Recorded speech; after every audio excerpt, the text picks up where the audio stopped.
Hey, you guys, this is the Couplings Fire podcast. Here's a couple of things you might need to know, or maybe you just forgot. I'm Taylor, a volunteer firefighter and also a firewife to my favorite firefighter. Join me as I talk anything and everything fire related. I don't claim to be an expert, I just love to talk fire, and everything I say is my own opinion. My goal? To inspire anyone listening to take the steps to bettering their department, however they can. Let's get on to the episode.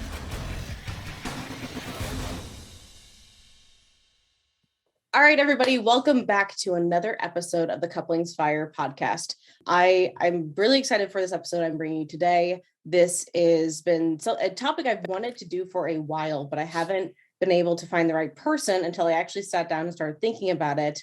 And I realized the perfect person to talk about this subject was right in front of my face the whole time, specifically over on YouTube and Instagram, where I tend to follow him on.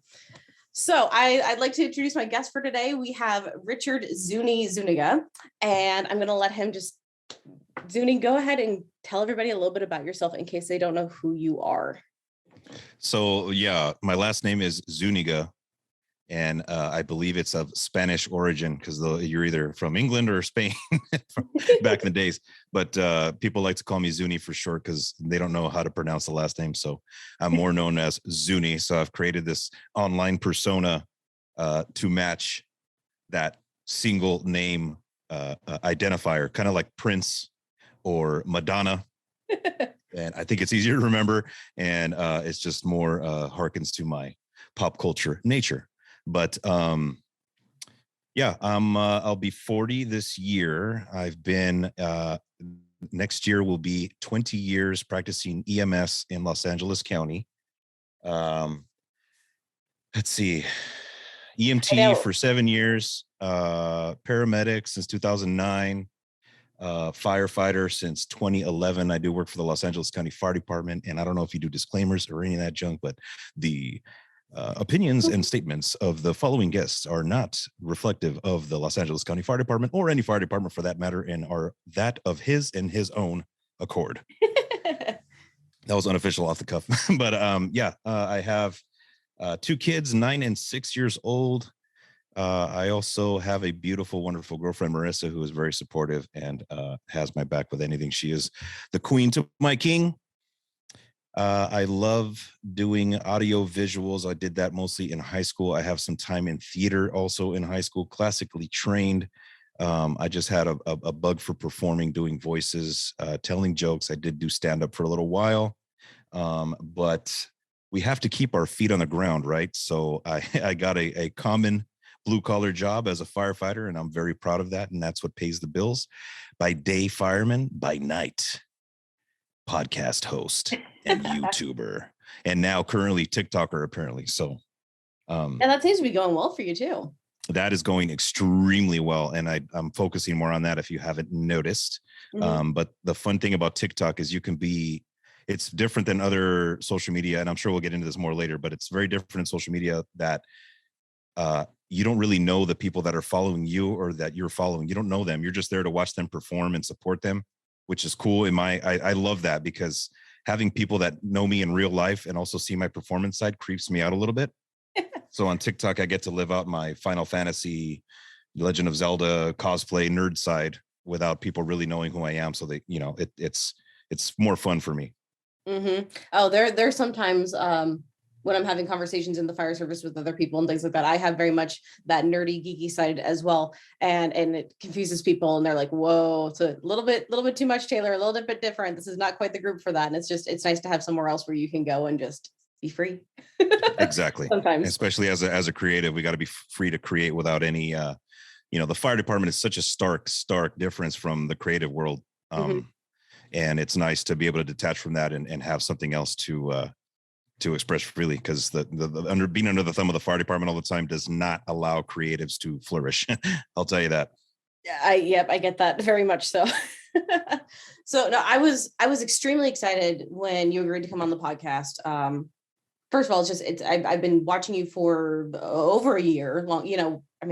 Heck, I probably started watching during all the COVID stuff once that started happening and things like that. I think that's when a lot of people found a lot of the online presence for different people putting content out there and good shows out there too, And so that was really when I started seeing you. And in my head, and it's just like everybody, you see these people in the fire service and you're just like, oh man, that's so cool. Like I'll never get to talk to them other things. And I was talking to I was just at a fire conference this last weekend here in Nebraska, and I was talking to one of the instructors, and bigger name guy. And somebody I looked up to too for a while. I talked to him about it, and he was talking about his own podcast for things and how he was scared to ask people on for his. And to me, I could never imagine that. How would you be scared to ask other people? And then he realized, they're just everyday people like you and me. They just happen to be more well known. Everyone talks about it. You still put on your bunker pants the same way. You still do the tools the same way. You still do everything the same way. And it's crazy. And then I was looking at some of your stuff. It reminded me of one of the videos you put out where you got so excited for, I think it was it Fire Department Chronicles, or somebody commented on one of your videos, and you're like, oh my gosh, somebody like big in the fire service finally commented on this. And it's just funny to see that the cycle just keeps repeating too. So no, thank you so much for coming on. This does mean a lot to me. Oh yeah, of course. I tend to think of stuff like Fire Department Chronicles, and I mean, everyone's just a phone call away, in my opinion. Mm-hmm. Every single person. And you have those like 6 degrees of Kevin Bacon theory, if you know what that is, where everyone's separated by 6 people, like every single person on this planet. I truly believe that. And a lot of my content, I see a comment come out or a suggestion or a DM, and it sparks an idea, and then I run with it. So that's where that one came from. I am a fan of the Fire Department Chronicles, but it was more of an opportunity to kind of cash in on his success. Mm-hmm. So I attached that to it, and other people could relate. And you got to think of your audience as well as the content that you like putting out. You put those two together, and I think you have a winning formula. So that's what I've been trying to put out there for as content wise. So when it comes to the content, how do you come up with your ideas? Does it just, how long do you sit on an idea before you work on it? Some ideas are, and I'll have examples, I'm sure, as I talk more, but some ideas happen immediately and they must be completed immediately. You have to stop what I'm doing and do whatever that is. Now, I do drawing, I do video editing, I do the audio podcasts, I do song production, I do all kinds of stuff. So any idea that comes through my head is, the first thing is, how is this feasible for me logistically to put this together? My microphones, the cameras, what angles, how the time of day, the lighting, all that stuff plays into that. But the best ideas happen and they get produced immediately. Sometimes, and I'll give you a very good example here. The first episode of my podcast, I did a lot of thinking, a lot of preparation, but you can do that for ever and never release a single episode or never do anything. And I love just learning as I go and doing trial by error. So I said, you know what, screw it. I have all these plans. I'm just going to go wing it. We're just going to do it and we're going to learn as we go, which has been paying off. But I always wanted to have sound bites, and one of them being the morning lineup, where here at work, we'll hit the telephone dial a couple times, doot, doot, doot, and we'll call lineup, doot, doot, doot, lineup in the kitchen. So I always wanted to have that on my podcast, but it didn't really fit into my style. It was more interview style. It didn't really fit into that more kind of game showy kind of morning drive radio station kind of, mm-hmm. of sound. But I'm working on a new podcast right now that's going to be released here in March, which is going to be very exciting for everybody that's been involved. And yes, there's a team. We have a producer. It's a big deal. So we're looking to help out an organization that's near and dear to our hearts, and generate money for them, as well as, creating a hobby with a second podcast. But now with this new podcast, which we're already going to be almost 3 years away from that idea hatching about the morning lineup, and we're actually going to use that sound bit for this next podcast. So I advise people that have ideas, goals, anything at all, just have like a notebook or, and I found this app on the iPad that one note or good notes or something like that. And you could jot down notes and calendar stuff all the time. Write it down, put it on there, make it into a nice organized file. And it might hatch tomorrow. It might hatch 3 years from now, but that was your idea and you thought it was good enough to write it down. That's at least a little bit of a commitment. and it will manifest itself in some way, shape, or form down the line. The more ideas you have written down, the more you're going to manifest really good ideas in the future. And that applies to being creative in the business world. School, if you have, goals for school, things like that, write it down physically, moving your hand up and down. Even if it is digital, you're moving your hand, you're touching the iPad or the piece of paper, and you're committing and you're manifesting that idea to life. So when you organize those notes and when you come up with those, do you have, I'm assuming, I guess I don't know for sure, do you have separate spaces for each section that you're doing it for? So like, do you have one for firefighting, one for podcast, one for other art ideas or things like that? Or do you kind of keep them all compiled together and give keywords to certain things? Or how do you tend to do that? No, they're filed. So I'll have one page is TikToks, one page is Instagram posts, one page is Instagram stories, one page is Instagram reels, another one is podcasts, another one is t-shirts, another one is stickers. I mean, you name it. But I could live 10 lifetimes and not come up with and not fulfill all those ideas. But that's a good thing. They mix and they mold with each other, and one turns into another and one jumps on another. And as long as you keep the overall themes of what you're trying to accomplish in that specific task, then you will be able to have a very good product that people are going to see the prep time and the love that went into that piece of whatever you're creating. So how often does an idea you come up with for one area then influence actually another area? So let's say when it comes into other business things or podcasting or whatever, but that actually would be a good idea in influencing the firefighting side. Does that ever happen or very often? Okay. No. It's just this it's really hard to describe. It's just this organic, it's this organic way of it's brainstorming. Yeah. So brainstorming is the best. It's my favorite thing because, just take being at work, you're sitting at the table, and let's say, what's your biggest crew at your, wherever you work? Well, the crew, the station stuff, the entire fire department would be about 20 to 30 people. But like on a given day. So for me, the biggest group of guys that I've been around with is 12 on one shift for the whole day. So you're at the table with 12 people, and those stations that there's 12 people, there's constantly stuff getting thrown out there. I'll do a drawing on the whiteboard, and it starts off as something simple, but all day for a couple of days, or maybe throughout the week, as that stays up there, somebody has a new idea to add this or add that, or put an axe on here and put a banana peel over here and put a Super Mario over there. And it keeps adding to the whole mural. So by the end of the week, everyone has had some input and has their fingerprints on it. And it's this just big old mosaic of a bunch of funny stuff. So that's typically how my brain tends to operate when it comes to that. It's just add this, add that, take this out. And I mean, that same thing when I'm drawing something, somebody will say, I need a logo for, I don't do logos. I'm throwing that out there. I don't do logos. Please do not ask.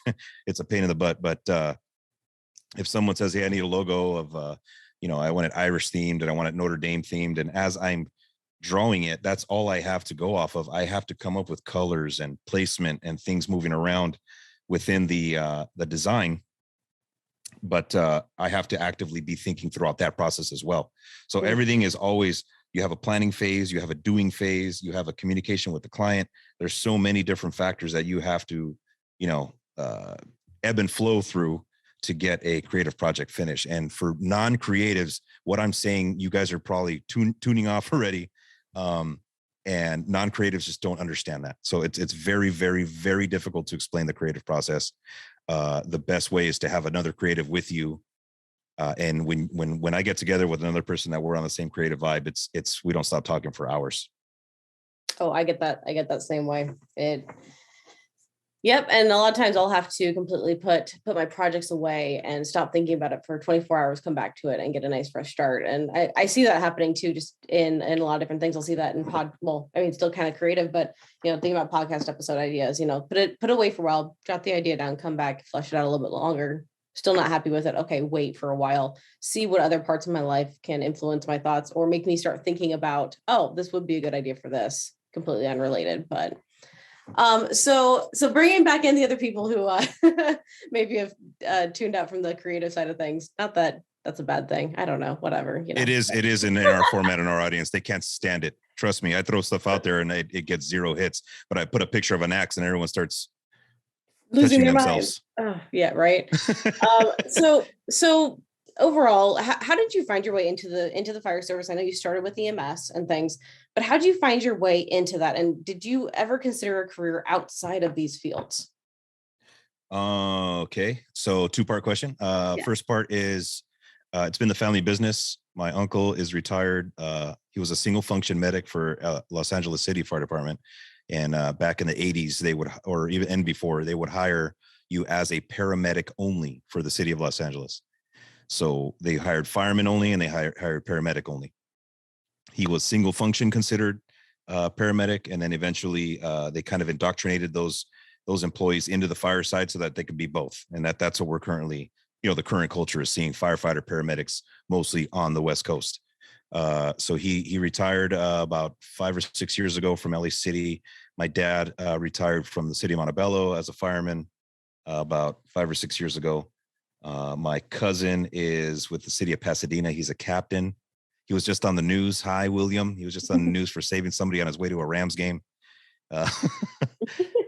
We like the camera. My sister's a nurse. My mom's a nurse. My aunt's a nurse. My other aunt's a nurse. Yeah, so definitely it's in the blood. Business. It's in the blood. It's so much in the blood that when I was growing up, I wanted nothing to do with it. So I never really quite got the bug until I was like 20, 21-ish. And then that's when I really learned about EMS was really the most interesting thing that interested me about the job. It's still the thing that gets me charged up. Like right now, if you ask me about the difference between a wood ladder and an aluminum ladder, and I would shrug my shoulders and tell you, I don't care. As long as it's there, it's safe and it works, I'm going to use either one. I don't care. I really don't. Nozzle sizes, smooth bore versus, I don't give a fuck. It's funny because I think the exact same thing and people just don't understand it. I don't care about smooth bore versus fog nozzles. I think if it works, I think if your department uses it, I think if you're good at it and gets the job done, that's good. Keep doing it. Do whatever feels right to you. And that's not to take away from you. I do know the difference. Oh, yeah. I know, you got to know what you're getting in each one. You got to know the pluses and minuses. You have to know your tool. You have to know that. No, I'm not, when I say I don't care, it doesn't mean build a foundation, don't build a foundation. Always build a foundation. All the tools that we use, know them, love them inside and out. But when it comes to sitting here after the fact and debating which one is better, I don't find any value in that whatsoever. None. And I don't participate that on my account or on my podcast. But when it comes to EMS, that's when I'll start, interjecting and saying my opinion as why I like 18 gauges over any other gauge needle, why I like certain drugs over other ones, certain treatments, certain all that stuff. That's when I start getting nerdy is EMS stuff, because that was what I initially fell in love with.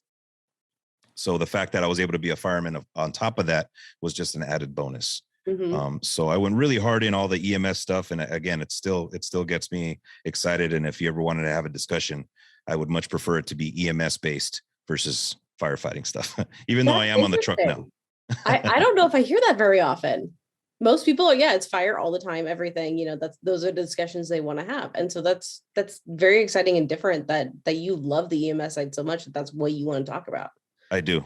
I really love it. But and then again, I look at EMS a lot differently than, I think there's more to it than just, getting your assessment done and moving on. I think there's a connection there with the patient. There's a one-on-one unique bond that you make with every single patient. I will get cheesy about that because every single patient gives a different level of respect, a different communication style, and a different challenge every single call to me. We do it so much all day, every day that we get really good at it here on the West Coast. And I think it's our job to give that back to the next generation. And it's, EMS, I think, is so abstract. With firefighting and stuff, it's like, you can learn the technique. You can learn how to breach a door. You can learn good hose technique. And you should be out there drilling all the time. But it's there. It's tangible. It's repeatable. It's trainable. EMS, how do you get ready for that? How do you teach someone how to talk to another human being? I think that's what's the most important for me for EMS is what relationship can you develop with your patient to make them feel better without any drugs? Just comfort measures. Comfort measures above all else. If they started doing those classes at conferences, I would jump on those in a second. I would love to somehow manage to find a way to teach classes like that. The intangible stuff, the vibe you get, the energy in the room, how many people are in the room, where you stand. That's the stuff that I would teach my my trainees when I was a paramedic preceptor. I would tell them to take a big step back, take a look at the entire room and read the room. How does it smell? What does it look like? How many people are in there? Are they nervous? Are they excited? Who's scared? Who's looks like they have their head on their shoulders? Where are the medications? All that stuff should be part of your scene size up, in my opinion. I definitely agree with that. Yeah, like I said, if there's a class on that, if there's ever a class on that, if there's something out there I haven't heard about, I want to know about it and take it at some point. Writing that down. Thank you for this idea. And in a year, if you ever see me doing that, we'll have you to thank. Perfect. So did you ever consider a career outside the fire service? I know you said you were kind of out of it. Was there a certain career you were looking into before you, what I think you said 21, was 21 or 23? Yeah. So here's what happened. So I did 4 years of theater in high school and I absolutely loved it. I fit right in. I was really good at it. It was the first thing. Well, I always been able to draw. So drawing was always the first thing that I've been able to do, just natural God-given talent. Not much of an athlete, I'll tell you that right now, especially as a kid. Very goofy, very all thumbs. And just didn't have a real interest in sports. I still don't have too much of an interest in sports, but I'll gladly play with the guys and with the crew. And it's a great time. I love the camaraderie that sports brings the crew at work. But being a fireman in high school was like the furthest thing that I wanted to do. And once I got I went to community college at Mount Sac here in Walnut, and I started taking every class under the sun. My first thing was obviously to continue the theater thing, but I go to the counselor, right? And kids, if you're going to go to college or school, go talk to the counselor and find out what your major is going to consist of. And you will know right then and there if that's really your major. So he tells me that I had to take fencing and ballet. It makes sense. No. Yes, it makes sense, but I am not going to do that. I am not going to learn fencing and ballet. Now, I'm a big Star Wars fan. I'd love to learn how to wield a lightsaber, but I'm not taking ballet. No offense to hockey players take ballet just so they can learn how to be better skaters. But again, a physical sport. Was not wanting to be into that. Mm-hmm. So I'm like, well, shoot, now I'm back to square one. So I took radio and TV production. I took Spanish for Spanish speakers. And there I was able to, they got me into doing theater in Spanish speaking kind of theater in that class. And that was sucking me back in. Everything was always sucking me back into performing or something like that. Then my dad says, hey, look, dude, you're taking every class under the sun. Why not take a fire class? Why not? Then, you could throw that in there. And if you like it, cool. If not, at least you say you tried. That sounds like a good idea. Took my first fire class, intro to firefighting, and the instructor sounded just like my dad. He spoke like my dad. He walked like my dad. He dressed like him. I mean, it was just familiar. The way he was speaking, the way they were handling themselves in the class, the jokes, the sternness, the rigid, everything about how my parents raised me was coming through in this class. So I start going, oh no, wait a minute. I think my parents had this planned all along. It's like Simba, it is time to take your throne, kind of moment for me. Mm-hmm. And then, I will admit I had my dad help me. So those of you that have a problem with firemen's kids, well, too bad, because I didn't have any choice. I was born into this, but he was having a training day with his department. They had a new tower with new recruits going through, and he slid across. How's the fire class going? Oh, it's going great, Dad. I love it. Okay, here's an address. I need you to show up here at this address at this time. Don't be late. Okay. So I show up, and it's a training center right here next to Angel Stadium called North Net in Anaheim, California. And I show up, and there's guys all over the place. There's a ladder station. There's a hose station. There's a training tower with smoke coming out, and all these dudes are running around, and they have their turnouts on and screaming out ladder and water. And then the instructors are over there screwing with them and laughing and joking. And I'm looking, it looks like a training scene from a James Bond movie or something. Like, this is bitching. What the hell? I see my dad, he waves me over and he's like, all right, dude, are you ready? No hesitation, right away. Puts me in full turnouts, BA, mask, suits me up, tells me to go in this underground maze full of smoke. Now, I didn't know any better. Like now I go in there and I'd be pretty claustrophobic. I'd be barfing and wanting to rip off my mask. But I went in there just not knowing. And I'm like breathing the air and I sound like Darth Vader. And I'm like feeling around and they're banging on the walls, trying to mess with me, get me confused. And I made it all the way through, came out the other end.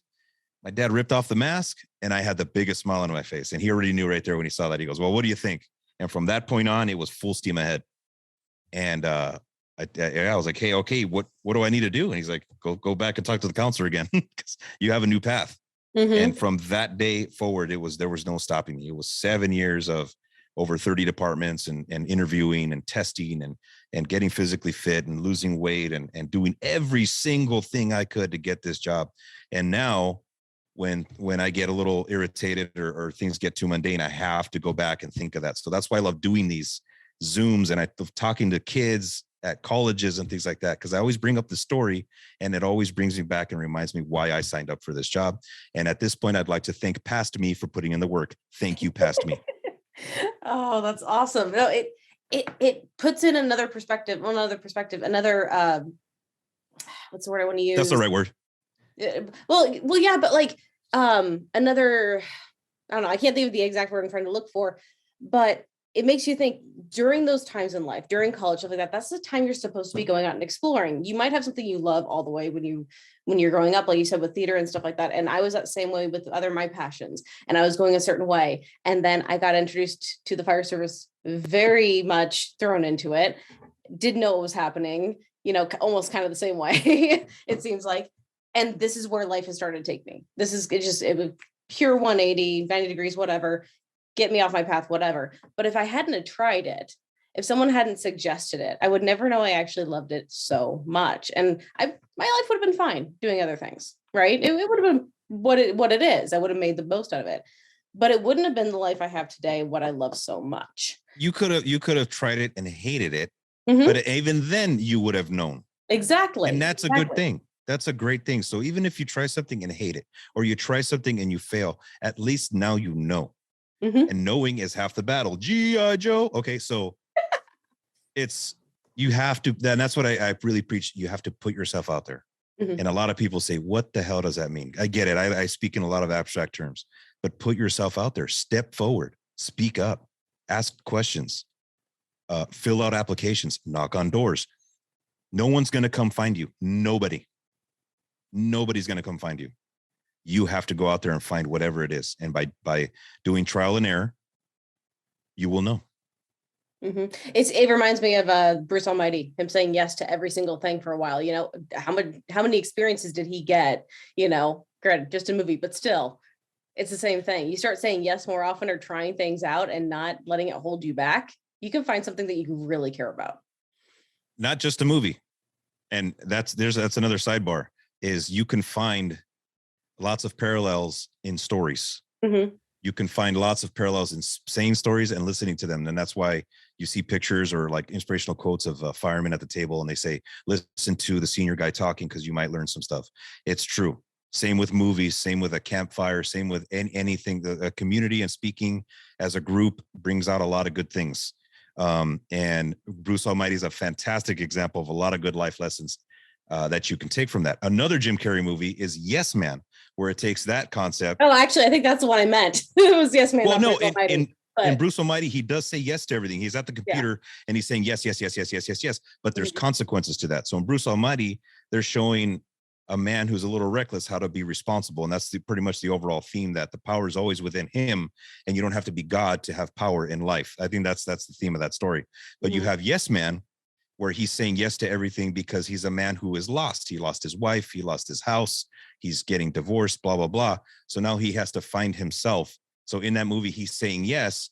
And by saying yes to those things, he's learning what he likes and he doesn't, therefore finding himself and making himself a more complete person. So for those of you out there that are young, those of you out there that have just gotten through a divorce, or you're going through something new and fresh, I always recommend say yes to everything at first.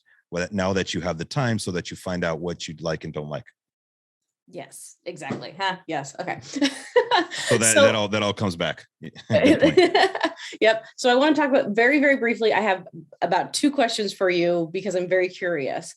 You have done a lot with interview prep and things. That's actually how I was introduced to your YouTube in the very beginning, because my husband was working to get hired, and I was the spouse going and trying to find everything I could on any sort of interview stuff so I could help, get them along. So when it comes to the interviews and things, is there a top one or couple most common things that pieces of advice that you give to people when it comes to interviews?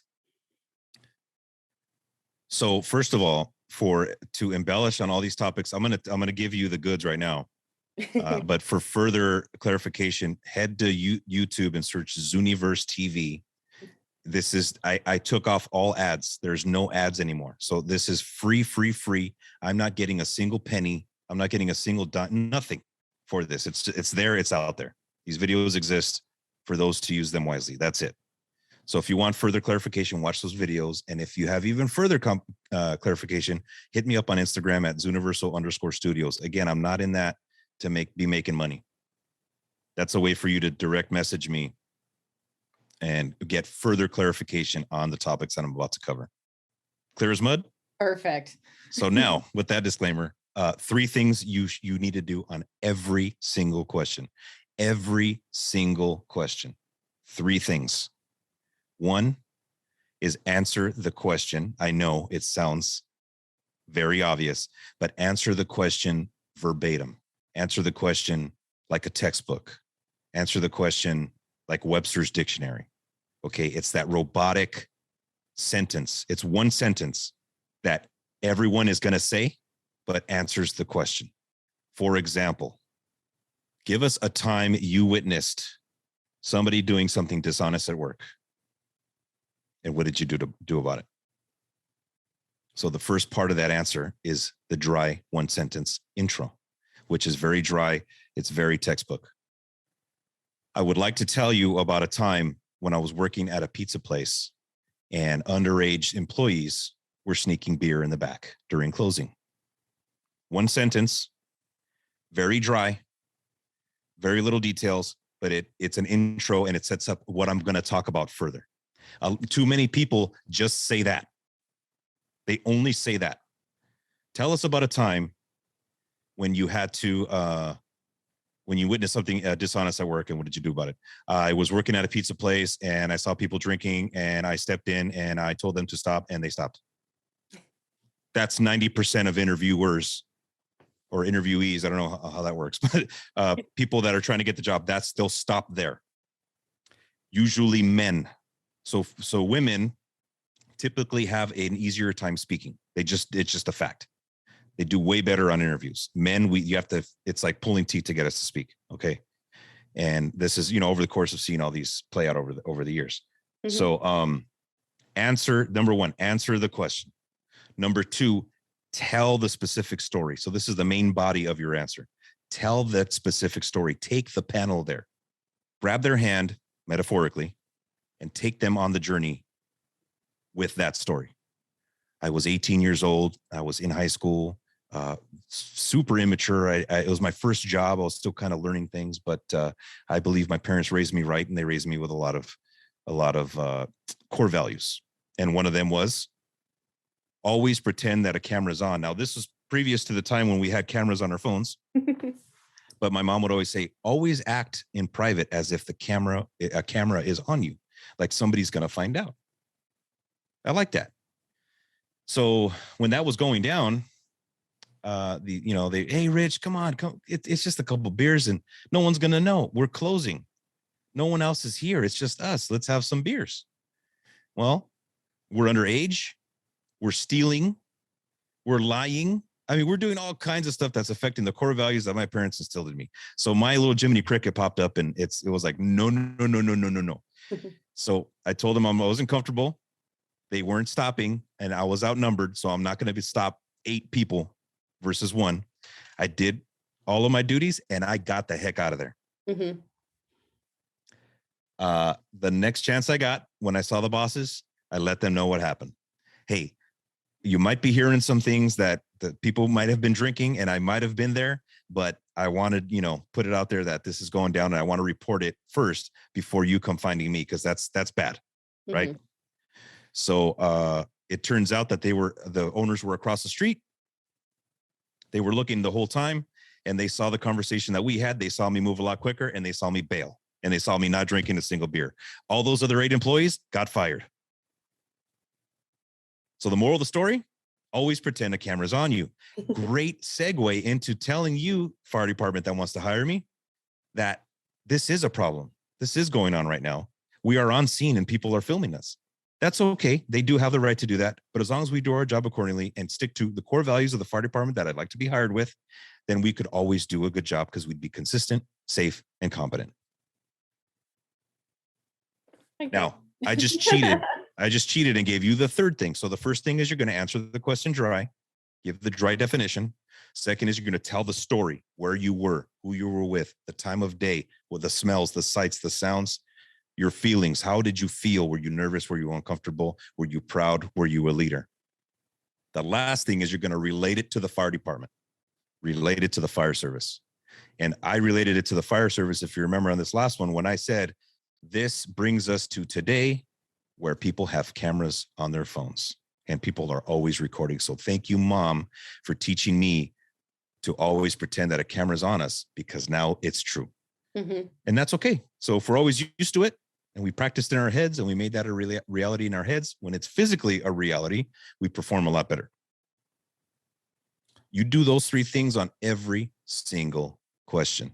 And a lot of you are going to come out and say, well, what about, tell me about yourself? Well, what about, why do you want to be a fireman? You can still do those 3 things.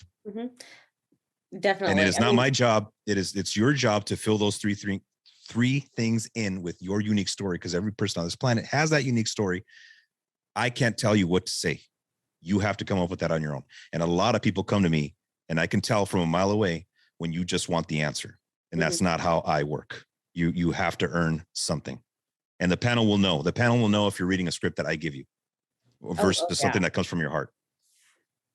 Oh, that's one thing I saw right away. And when I started working with my husband, he started answering what he thought I wanted to hear. I'm like, no. What do you actually care about? What is you? They are hiring you. They're not hiring a robot.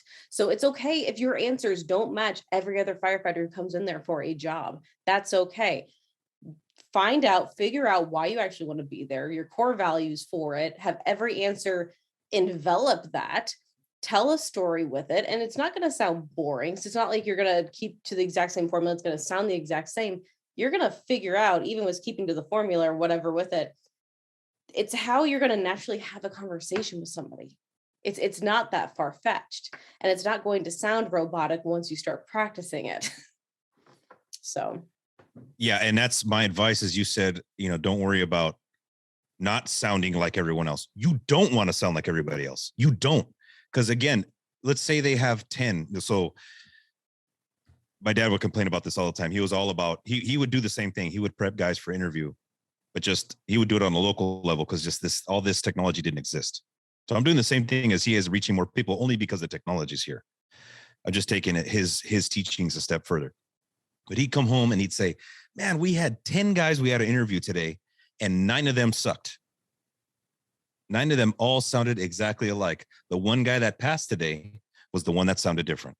And not different as in like, I did theater and I did this and I did that. No. The energy they bring, how much they care, how much it shows that they prepared. That's what we're looking at on the other side. We know we do this every single day. We read each other every day at work, on calls.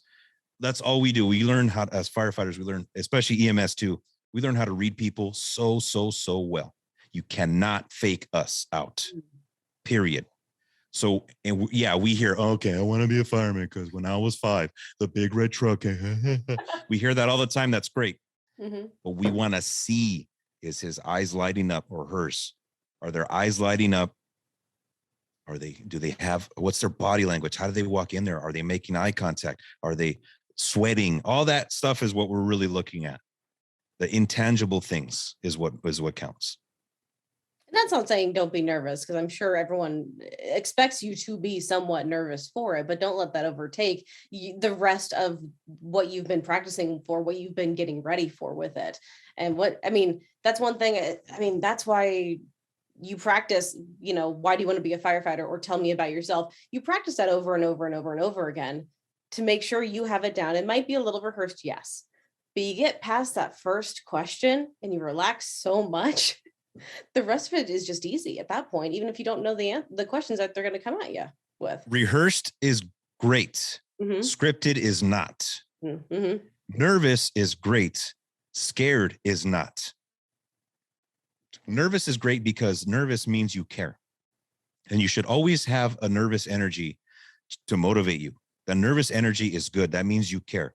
If you're about to go into a structure fire and you're not a little bit nervous, I'm very afraid for you. I'm serious, because that's when you get cocky and complacent or distracted. You have to be a little bit nervous because it keeps you on your toes. Same thing in an interview setting. Also, fear is very bad, because fear means you have not prepared.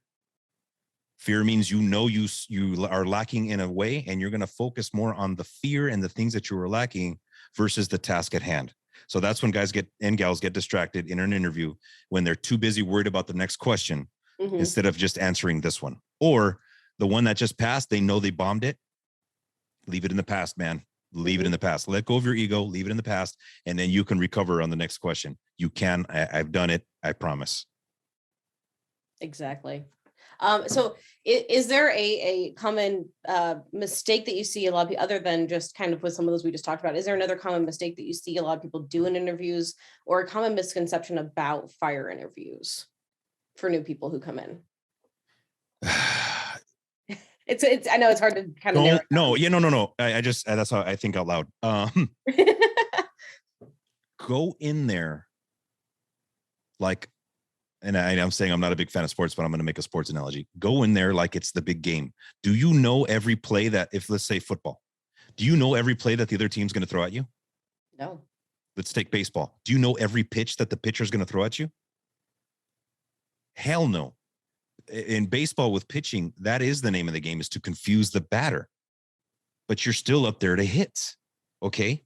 So don't go up there and study the pitcher the game, the day before or the weeks before, expecting the same pitch sequence. What that means in an interview is your buddy might tell you that he got this sequence of questions. Don't listen to that. Do not take it. You take those questions and practice saying out loud what your answers might be. That's great. That's all a great tool. Okay, you know what? That's another good sample question. Say it out loud. How am I going to answer it? Blah, blah, blah, blah, blah. Practice, practice, practice. But do not expect those to be the same exact questions that you're going to get. Why? You're already nervous. You're already unprepared. You're already lacking experience versus the people on the other side. The people interviewing you be just when you walk in the door. So if one of those questions is not asked, it's going to throw you so off, you're not even going to know what to do. And you will spin out of control. I've seen it happen. And it's happened to me.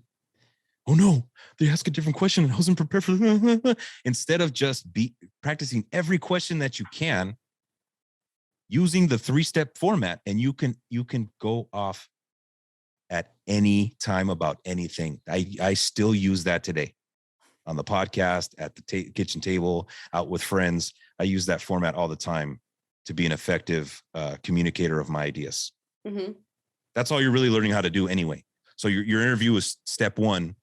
Academy is another step. Paramedic school is another step. You're learning just how to be a better communicator. And that's the name of our job, is all about communication. That's a very different way of looking at it than what most people do. And even what I've thought about it, you are learning how to have general conversations and either steer a conversation into what you want or whatever. And it's not being selfish. It's just trying to get a certain point across with people. You have ideas in your head, and you have to effectively communicate them to the whoever is participating to get the job done. And like you said, we're just trying to get the job done. And my ego has to be set aside. My emotions have to get set aside. My life at home has to get set aside, because we have a task at hand, and that needs to get sidelined for us to do this. And it's an ongoing learning lesson. And you could pull all the holes in the world and you could throw all the ladders in the world, but learning how to communicate to your teammates is a big deal to me. Awesome. Okay. So I would love to stay on that the whole time, but I really want to get on to the actual, what's supposed to be the actual topic. Well, you could write these sidebars down, and I'm glad to come on here another time. Oh, I've got it all just because, oh man, these are good. I'm giving you the open invite to, if something else comes up to that, I'd love to come back and embellish on other topics. Oh, perfect. Okay. So getting into the actual topic of the episode, having the job, quote unquote job, be your identity. And I've talked to you about this. It was a while ago, and it was very brief about it that we did. And I wanted to bring it into the podcast form with this because I think it's something very important. And a lot of us, myself included, get sucked into. We get so into the fire service, whether you're a career volunteer, it doesn't matter. You get sucked in one way or another. And a lot of ways we tend to have a lot of our hobbies or other things tend to be around the fire service too. I mean, look at us podcasting stuff, very much with that. I know just a lot of the extra things I do have to do around the fire service with photography and things. I like doing fire stuff versus other things. But it's not always a great thing. We tend to lose ourselves, and it can become a disconnect. And my biggest worry is what happens if we lose it, if we lose the fire service in one way or another in our lives. And I want to have just a nice, good, open conversation about, I don't know, thoughts on that and see where the conversation takes us. So do you have any initial thoughts that are springing to your brain at the moment with this topic? The human mind wants patterns. Mm-hmm. It wants routine. It really does. And we get stuck in our patterns. That's why, workout habits, eating habits, study habits, money habits, they're habits because our minds get set in it, whether they're good or not. They are a rhythm, and that's our brain just wants it, whether it's good or bad rhythm. It needs rhythm. People that get hooked on drugs or alcohol, it's a rhythm for them. It's not the brain doesn't care. It's society's job to instill in that what's right or wrong when it comes to those kinds of things. So I noticed this with even kindergartners. It starts in kindergarten when I do visits to schools, at work or with my own kids, Mm-hmm. where, take the turnouts in, tell them about it's a career day or whatever. That's a great tradition in the fire department that we go to the local schools and interact with the local kids. So every time I go, I make it a point to draw SpongeBob SquarePants on the whiteboard. And I think it breaks the ice. I love just drawing on whiteboards and it gets my little creative itch out, but it's always an experiment and always goes the same. They are blown away that a fireman can draw pictures. Mm-hmm. They can't even fathom this. They said, wait, when's the fireman coming here? You're the artist. No, you could be both. And that's my little agenda is you can be both. You can be two things. You can be three things. You can be four things. As long as you love doing them. That almost went Dr. Seuss. That actually is what it exactly reminded me of. I'm like, what? I was thinking kindergartens. I was almost going to rhyme there. Like, don't make me get a copyright claim on this thing for you bringing in Dr. Seuss. They can't process it. And it never stops. Now that I'm on social media, people are still, they don't know what to make of me. Mm-hmm. The algorithm doesn't know what to make of me because the algorithm that they input into these software programs, Instagram, TikTok, whatever, they want one thing. This account does this one thing really good. This other account does this one thing really good, so that it can lump us together with other like-minded people, and we can all follow each other and interact, and it brings more money in for the platform, right? Ultimately. Mm-hmm. But people just can't wrap their brains around multiple things. So us as adults, once we latch onto something like firefighting and it's so challenging and there's so much to learn, there's so much variety, there's no way. And again, another thing, not in 10 lifetimes can you soak in every single thing about it. I don't think it's even possible for anyone to do that. That's why I got hooked, because what do they say? I could learn something new from the first day of the job to the day I retire. I'm learning something new every day. And it's true. But it's so alluring to get sucked into that.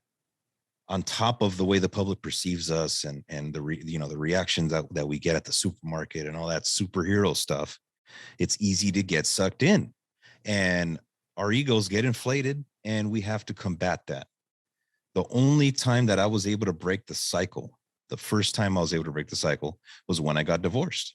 Was I had to learn how to be okay with possibly losing my job, along with possibly losing my children, and eventually losing my home and everything that I had physically owned. I learned that that crap meant nothing, because it was there one day and gone the next. Not my kids, not my kids, not my job.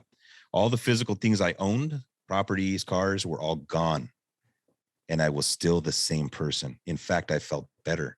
I felt lighter, lacking those things. Go figure. I thought my whole life I'm trying to achieve being this badass West Coast Hollywood fireman and this and that. No, no, no, no, no, no, no. Balance. Balance is key.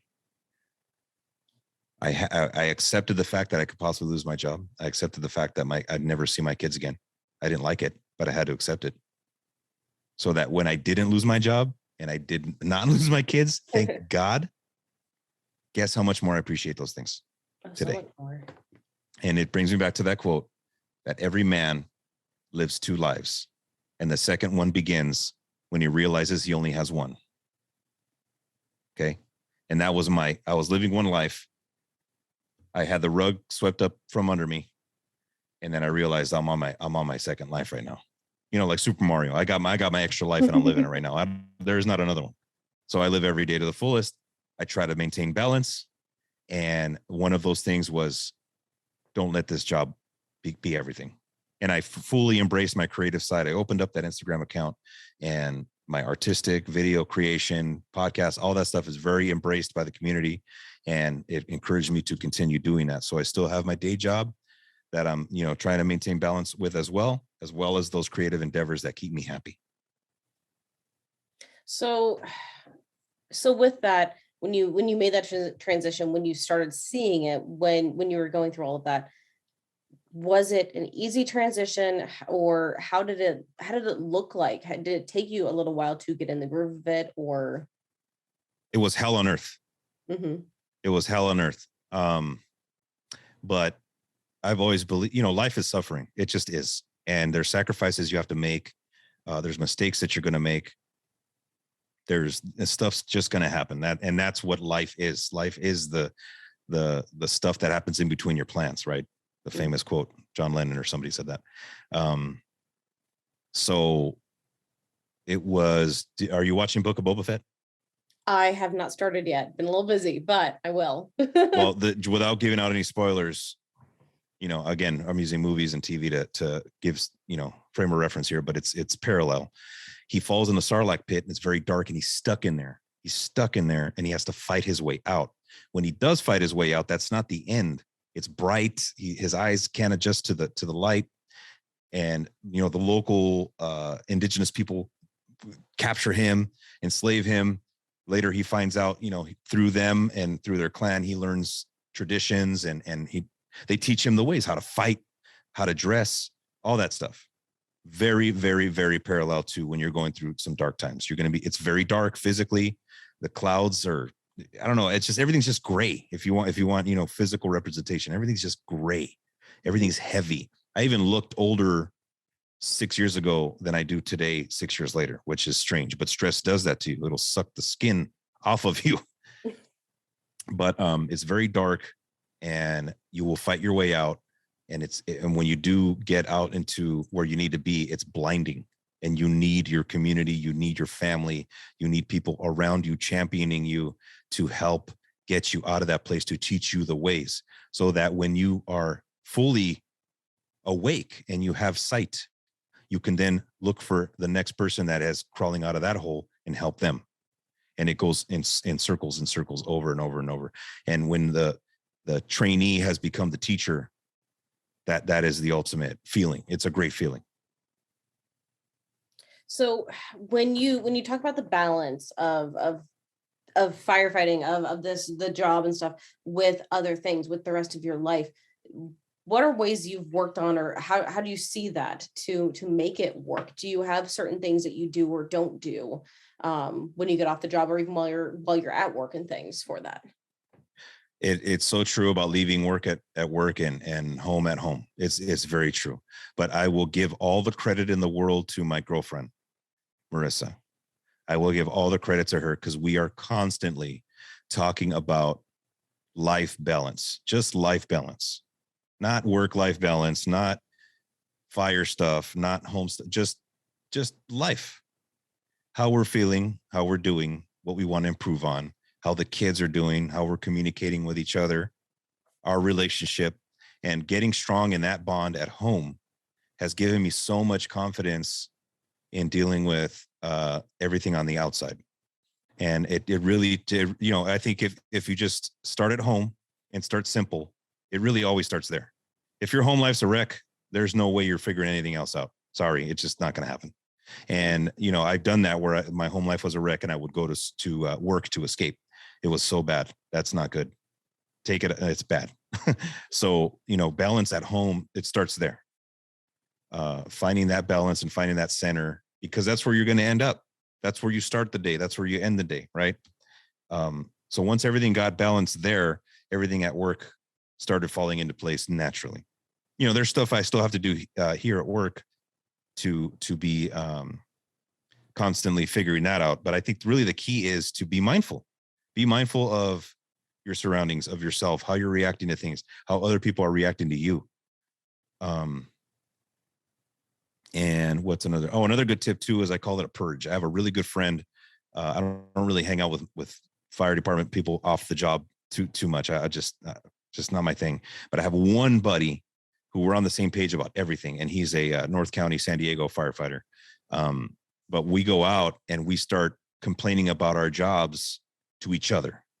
Mm-hmm. That way we spare our significant others that conversation. Because Marissa, I love her to death, but I really don't think she's got too much of an interest in hearing me whine about people at work or calls or whatever. Mm-hmm. A couple, here and there are cool, but I just don't bombard your significant other with too much of that. So I go hang out with my buddy Jorge, and he's been on some of the episodes of the podcast, and we'll drink beers and we just talk crap, and we off gas just one time, like once a month. It doesn't take much. And it's like our therapy session, but I call it purging. We purge all that out, we leave it there, and then we go home and we're readily available to live in the moment with our significant others and our family.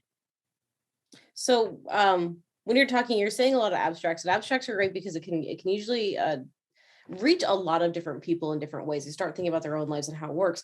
I tend to be somebody, I like to have specific examples too, to kind of not to do the exact same thing, but to have an understanding. It's like when someone says, oh, they're going to go do a size up, and they just do a really good size up by talking about this general stuff. Well, that's great, but I want to know the exact things you would say in a size up. So that way I know somewhere to base it from. So are there any exact things that you tend to do to make this work a little bit better for you? It's like otherwise some things that you've done that really makes it worse for you too, and it really doesn't work for it. You have to purge. Mm-hmm. You have to purge. So the purge is one of those. And Jorge and I also golf. So being outside, getting the sun rays on us helps. Camping is big for me because I live, I work in the city, and it's constant buzzing, constant energy, constant cars, pavement. It disconnects you from where we really need to be, which is out in the wilderness, in my opinion. So getting out in the desert or the mountains and camping with just, a minimal stove and an ice chest and a tent is a very good reset. Again, I'm purging the city life and the constant hustle and bustle to detach. Mm-hmm.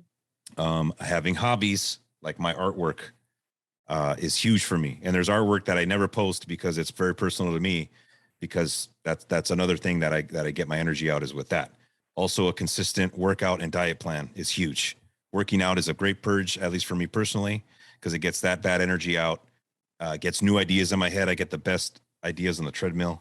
And also maintaining your gut health is very important, because then your mind is not distracted on what it's digesting in your body rather than thinking about what's next. So I like staying hungry. So I'll do like some fasting sometimes, and physically being hungry causes my brain to come up with new ideas. I think it's some kind of primitive way of searching for the next kill, but the next kill being another post or another way to sell the sticker or a new podcast idea or what have you. So being hungry physically also keeps your mind hungry. That's interesting. Okay. Mm-hmm. I might have to really look into mindfully really trying that, because I'm curious. I'm very curious on that one. Please, yeah, there's a lot of literature of it right now. Ancient Indian, India, gurus and things like that. They've been eating one meal a day for thousands of years, and us on the Western kind of medicine didn't really believe in that until recently. But there's lots of literature coming out for that, so I would highly suggest you look into it. But I think it brings in, like I said, a lot of primal urges to just get stuff done, and I'm much more productive when I'm physically hungry versus think about it, if you're full, you could just sit around all day, take a nap. You don't have to worry about the next kill because your tummy's full. Mm-hmm. No, that is a good thought. So I experiment with stuff, and when I've done that, I'm much more productive. Yeah. So basically, so overall, it's just mostly just the purge, and just make sure that you're spending times in other areas of your life. Is that the bulk of what I'm getting there for it, or invest in yourself? Yeah, find out what makes you tick. And for me, and you know what, I can't even say, because some people just love the job and that's all they do. And you know what? Who am I to take that away from them? Who am I? I'm not anyone to take anything away from anybody. So when I'm learning on social media is when I say, yeah, screw being all into the job. I'll have someone that's all into the job wanting to get an argument with me, which, you know what, that's their right too. Everyone has a freedom of speech. But at the same time, at the end of the day, it's like, who am I to talk trash on someone else's way of thinking? For me, I need to have other endeavors. I have to. This can't be everything. It just can't. Yeah. It came from a point for me why I really want to do this episode is because for the last year, I haven't been on a fire department. I've been volunteer for 9 years. I've been on a volunteer department for a year now because we were in the process of moving cities and things. And the city we moved to, the volunteer departments weren't accepting applications until actually just here recently, and thanks for it. So it was a big adjustment, and it was almost to the point of like, okay, what happened? My entire life was getting based around this fire stuff. This is weird. This is different. I don't know who I am anymore. How do I fix this? How do I deal with it and whatnot? And it's just, I don't know. I know there's other people out there like me who, if they get injured and they're not able to do it anymore, or heaven forbid their financial situations change or whatever, they have to find another job, or not that we want to talk about necessarily, but people may get fired from jobs and things, right? Like things happen in life that can pull you away from this. And it's just something that's just, I've found such a good reasoning for having other things out there that really do matter just as much, if not more, as this fire stuff. Yeah, and that's you. That's the conclusion that you've come to, and that works for you, and at least that works for you right now, and that can change. And that's comes with maturity, is knowing that you are comfortable with change and adapting, and it helps you function better, and other people around you, your teammates, see it on you, even if it's the first time they meet you. The confidence that comes with being okay with what the result is going to be, even though you don't know what it's going to be, that is a great place to be living. And that's where I'm at least right now, is I know curveballs come. They come every day, but I'm okay with I'm like, I sit next to them. The curveballs come and I invite them to have a drink. Hey, come hey, curveball, come have a seat. Let's get to know you so I can tackle you. Bring it on, basically, bring it. That's the attitude now. I think overall that's basically what I have for that. Are there any other thoughts or things that you have pertaining to that subject? Okay. I'll take another analogy, and I'm a big I grew up in the 80s, 90s, and the 90s comic books were just all the rage. Actual physical comic books. There wasn't comic book movies that only existed at that time were Superman from the 70s and Batman 89 with Michael Keaton. There wasn't a superhero movie every 2 months like it is today. Superheroes tend to have dual citizenship, so to speak, dual identities. Their identity they keep secret, the identity that they have in the public. They want to help people. They're heroic. They're looked up to, very similar to how you can view firefighters, right? Paramedics, first responders, police, military, things like that. We wear costumes, right? We have personas that are, sometimes we put a different persona on calls, at work, in the station, at home. We wear many hats, and it's important to differentiate where we hang those hats and leave them hanging there.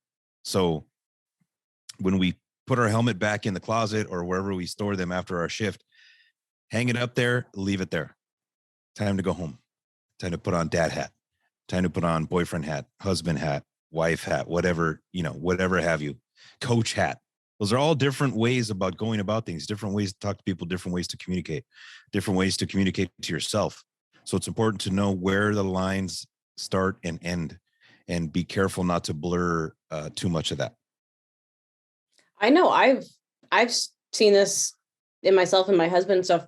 Since we are both so much into the fire department, it does blend into family life, and it can become overwhelming at times. And we have to remember to not have it blend so much, and to take it off and put it up on the coat hanger and stuff when we do those. So that's a really good analogy to that. So that's what always attracted me to those stories. That's what attracts me about the job, is the duality. I do like the duality, but we live in a 3D world. Mm-hmm. From what our senses, our hearing, our sight, our touch, our taste is us interacting with our 3D world. And if you want to get into the whole, mind, attitude, mindset stuff, you're looking at 4D, 5D kind of senses, where you can tap into feeling other people's energies. But we live in a 3-dimensional world. Why limit ourselves to one dimension? Mm-hmm. As far as, oh, I'm a fireman and that's it.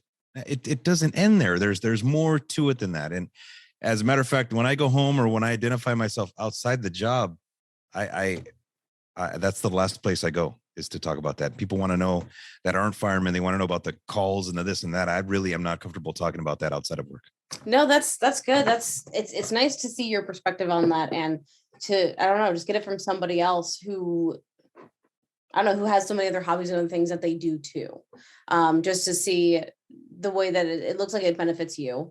And yeah, like you were saying before, it's not a problem if somebody has it be their entire identity. Some people need that, and some people, that's just the way things are, and it's what helps them get on and go through things. So it's really nice. I don't know, I'd like to have this conversation with somebody else now too, just the way we've been talking about it, to see what are the positives of having that too. What are the good things from being so into it you just can't stop. So I think you'll get different perspectives based on how long someone has been involved with it.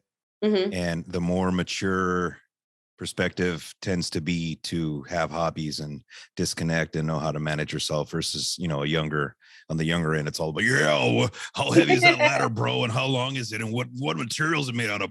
You don't know, you're an idiot. That kind of, mm-hmm. that kind of deal, which is fine. And there, I was there too, but it failed me greatly as the big picture, the whole big picture is concerned. Yeah. All right. So let's get into the last little segment here. I love doing this for every guest episode, and I'm excited to get your perspective on this portion specifically too, with family firefighter survival. So every guest episode, we get into what family life looks like and merging it or making it work with the complications that tend to happen with firefighters, with first responders. It is no secret out there that first responder marriages tend to have different and extra strains on them than some marriages. And it tends to be a joke throughout the fire service, throughout first responder worlds, that, relationships are hard and you have problems with that. So in this, we're just going to get into, what's your family look like? How do you make things work? How do you, like we've been talking about the whole time with balance, how do you balance family life and the quote unquote job? Are there any specific struggles that you faced? I know I'm throwing a lot at you, but are there anything you've faced with your family or friends or whoever that you've learned to work through? And what can you share with others that will basically help them navigate their own lives better with this? Okay. Yes. Big topic, wide open topic, very big picture topic, very important topic. I want to rest people assured. I'm assuming the demographic that is tuning into this are first responders, firemen, PD, military type. That's who subscribes to my stuff. Am I correct in assuming that?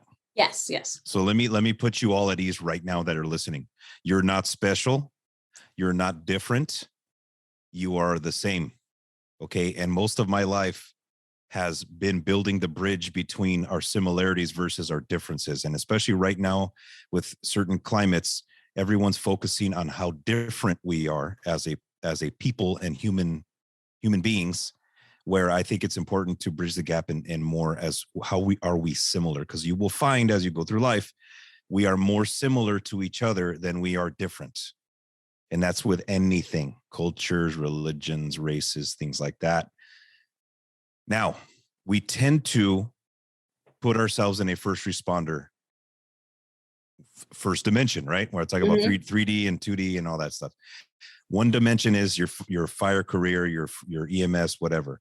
And we tend to put ourselves in a bubble, which makes us think we're invincible and or special. We're not. Just like any desk job, as far as relationships are concerned, a desk job, whatever you do, no matter what, relationships are hard. Relationships require dedication. They all take the same amount of dedication and they are all equally hard. Okay. So you're in the same boat with a lot of people. I don't think being a first responder and that puts any extra strain or it makes us any, I don't know. I'm trying to be humble about this. Oh no, I love the bluntness to this. It's great. Yeah, it's real because same thing with like PTSD and all that. Yes, it exists. And yes, a lot of people have mental health issues and it's coming up a lot recently. But the more that we segregate it and the more that we try to differentiate ourselves between any other kind of PTSD or whatever topic, it doesn't work. Plus, if we make it exist, so if we look, let me just put it this way. Let's say that we hear the statistic that you got a 50-50 shot of making it in a marriage, right? Mm-hmm. Then we say, well, if you're a first responder, it goes up to 75%. Now, if you believe that in your head, that you have a 25% shot of making it in a relationship, why would you even try? Oh, yeah. Right? It why just even try? At that point. And why do people still try knowing those percentages? It's because what kind of attention do you want to give it? Giving it the attention and making it so and saying it over and over and buying into it will make it a reality. Okay. Also, it lines up with your greatest fears. If your greatest fear, I know it was mine, was to get divorced. That was my greatest fear. And guess what? It happened. Why? Because it was at the forefront of my mind. Because I was thinking, I don't want to get divorced. And because I kept thinking about it, amongst other things, it happened. But I believe that was a big factor. Mm-hmm. So if I'm going to sit here and go, but the PTSD, again, not taking anything away from it, it's very real. But if I personally sit here and said, what about the PTSD? What about the PTSD? Or thinking about the calls constantly that mess with my head. If I constantly had that in the forefront of my brain, it will run my head. It will run my life. It will take over and I will lose control. Okay. Very easily. So the road that I have to take is be positive, address the issues that happen at hand when they happen. That is same as a relationship. When there is an issue in your relationship, you have to work it out immediately. Sometimes you might have to take a walk an hour or two, but no more than that. There's a problem that comes up in my household. I handle it and my girlfriend handles it right then and there. If there's an issue with the kids, we handle it right then and there. We do not let it carry over to the next day. That is the number one contributor, in my opinion. Mm-hmm. If you get in an argument or you're pissed at each other that day, you have to figure out a way to get through it. You cannot ignore it, go to sleep, and then move on with the next day. It's that old adage, don't go to sleep mad. It's so true. The whole sleeping on the couch thing is a bunch of BS too. If you're making each other sleep in a different room or sleep in the different couch because you guys can't figure it out, there's a serious problem with your relationship and you need to handle it. If you need to go see a therapist or a marriage counselor, do that. You need to do something to invest in your relationship. It takes a lot of hard work. And a lot of people that I'm noticing nowadays, the marriage is the end. Once they get the marriage, that's the finish line and they stop. Mm-hmm. Same thing with kids. They have a couple kids and then they stop. They stop growing. They stop asking each other questions. They stop pushing each other. They stop pushing themselves. They stop seeking a new hobby. You can seek a new hobby as long as you're alive. I don't care how old you are. Always, always, always be introspective. Always know that you're striving towards goals. They don't have to be grandiose. But even if your goal is that I just want to breathe better tomorrow, I want to stretch a little bit more tomorrow, I want to run an extra mile, something. I want to learn how to cook a meal. I want to read an extra page of the book tomorrow. Something to keep you going. That's what keeps us going. If we give up and stop and stay stagnant, it kills us. And it's the same for a relationship. And I think that applies to any job. We're not any different or any special. I'm sorry. And the whole, that's the other side of the identifier that I wanted to tackle was the firewife thing. Was on over here on the West Coast, we get paid very, very well, and we do well personally with finances. And the wives tend to take on that identity as well, which that's another one, for relationships for us on the West Coast, is your spouse needs to have their own identity as well, whether that's through work or if they choose to stay at home, which is great, that they do a kick butt job doing that job as well. That is also a job and it's very hard, but we all have to hold up our end of the bargain. So I'm not a big fan of that term firewife because it tends to be more of a social media lifestyle play versus an actual living it out and helping out, holding up your end of the bargain as well. And I'm talking to the spouses. So it's us to us as the ones that's going to work and bringing home the bacon, to be consistent, to leave work at work, to be open to communication, to be open to improve, especially as men. Listen up. We have to learn how to communicate better to ourselves as other men and to our female counterparts. We have to. And to the females out there that are married, find your own identity. I beg you. It will help you, your children, your future, your relationship. It will help everything. Find your own identity wherever it's at. As long as it's positive, it's contributing, and both spouses are keeping their side of the street clean. The way I've talked about this a little bit before on another podcast, and I thought about it a lot, just the whole firewife thing. And, technically I'm walking the tightrope between the two, the firefighter and firewife at the same time. It's Right. really weird. It's confusing, but there are times, you'll grab onto your husband and what they do, your spouse and what they do, of course, and you'll be, oh, that's so-and-so's wife, whatever. But there's things that you do, being a mom, being with other parents with their kids and stuff like that, maybe your own job and stuff. There are people who refer to it as so-and-so's husband. You have that entitlement yourself to make something of yourself. And Right. It's not just saying you have to have a job. You can be a stay-at-home mom, do a kick mom job at that. Right. And you're just as important as your firefighter going out and doing things.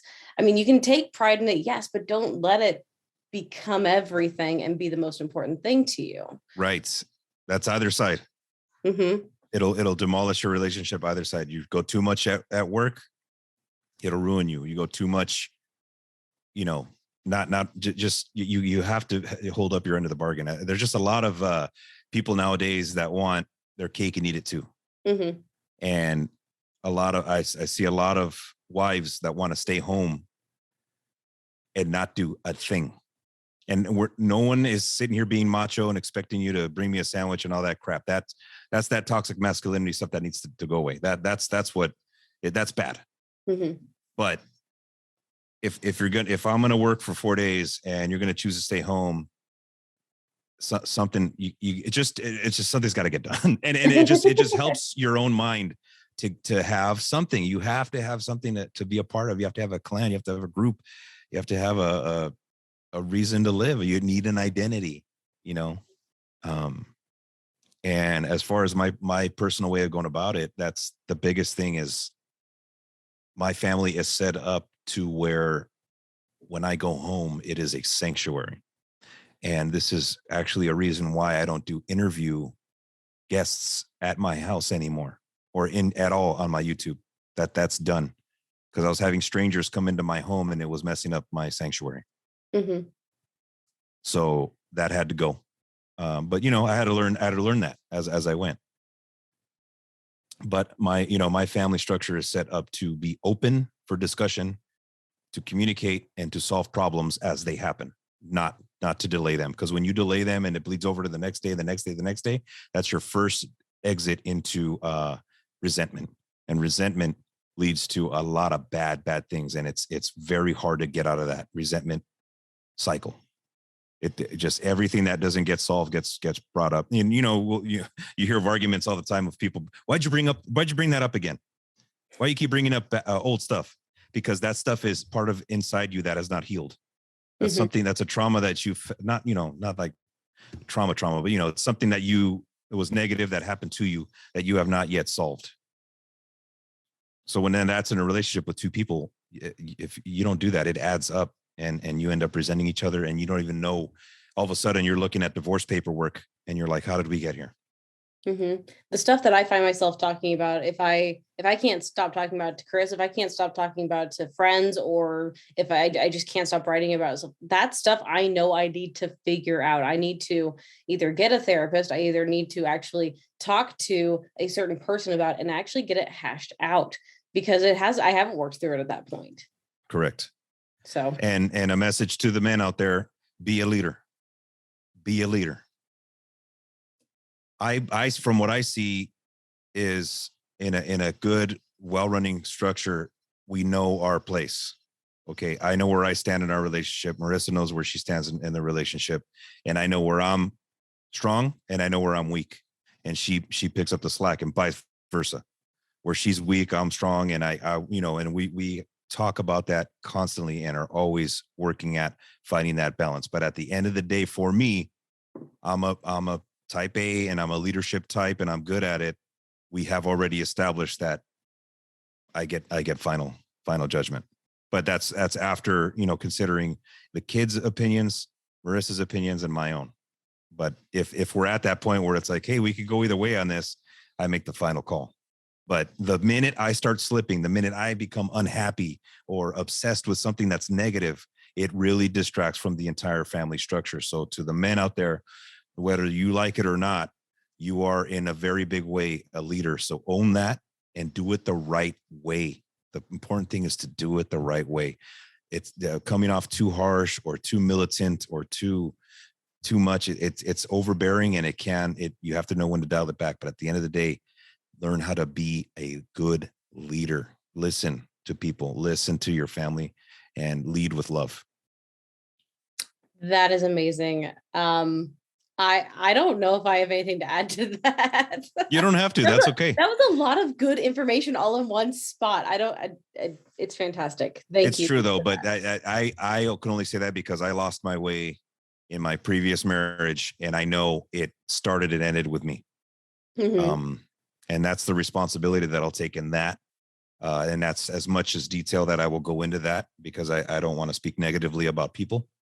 And, I made my bet on that one, and I'm laying in it right now. So that's part of growing up too. But I know that a big part of that was I lost my way. I didn't draw for like 2 or 3 years. Okay. Just to put it into physical terms. I did not draw a thing for 2 or 3 years. That is an eternity. I can't go 2 or 3 days without drawing something. That's normal for me. So I was out of character. I lost my leadership. I was lost myself. How am I going to lead a household and a family if I myself am lost? It's impossible. Okay. So it went real sideways, dealt with it the way I did and positively. And it's been nothing but good since then. But it was a big wake up call, and you can't point the finger always. You have to look inside. And it taught me a lot. I was like, that's one thing I've learned very much so over the last few years. There's a lot of times you don't like what happened, but there's a good portion of it that's you too. Like, you have to be grown up enough to learn that and to see into it what you did or what you did contribute to it, and do your best to start fixing that. Take ownership. That's it. It's taking ownership 101. Well, this has been an amazing conversation. Is there anything else with the family wise that you'd like to touch on, or anything? No, I just, the last thing I would say is choose your partner wisely. Choose your partner wisely. Both, no matter what you are, your preferences, or what gender, it doesn't matter. Your partner is who you are choosing to live out your life with. It should be someone that you love spending time with. This whole concept too about date your wife. Like the fact that we have to tell people to take your significant other out to show them a good time is sad. It's sad. I agree. And I've lived it where you get together and the significant other doesn't want to spend time with the other. It's depressing. It should not be that way. It should just be automatic that you're going, oh yeah, hey, we haven't gone out in a while. Let's go have a couple of drinks, or let's go get some food, or let's hang out with friends, or let's plan a trip, or any of that stuff. Mm-hmm. You should look forward to going home.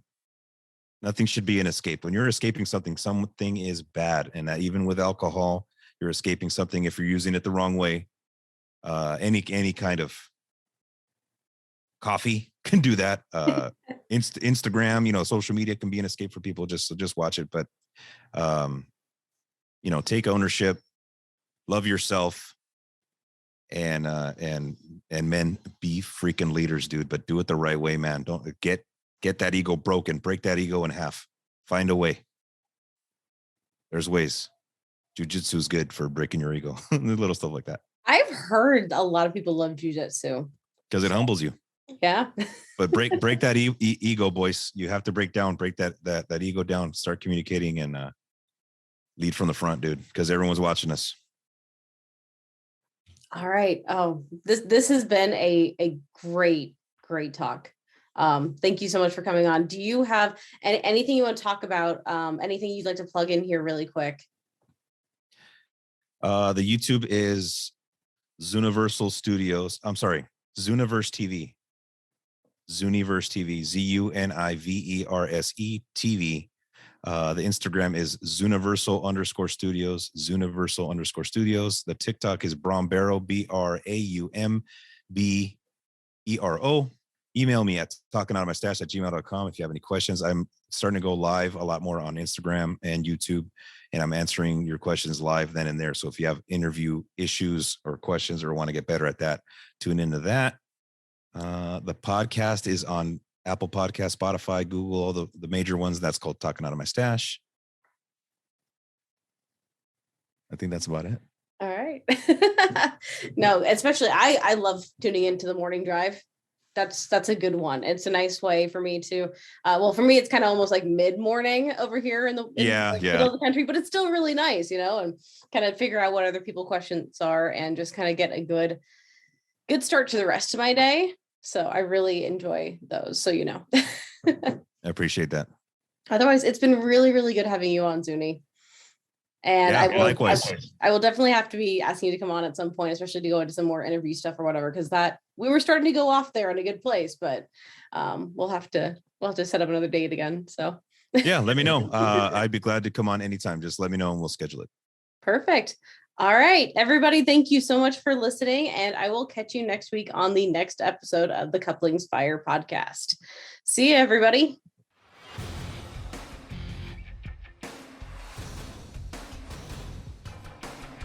Thanks for coming by and listening to the podcast. I hope you enjoyed it.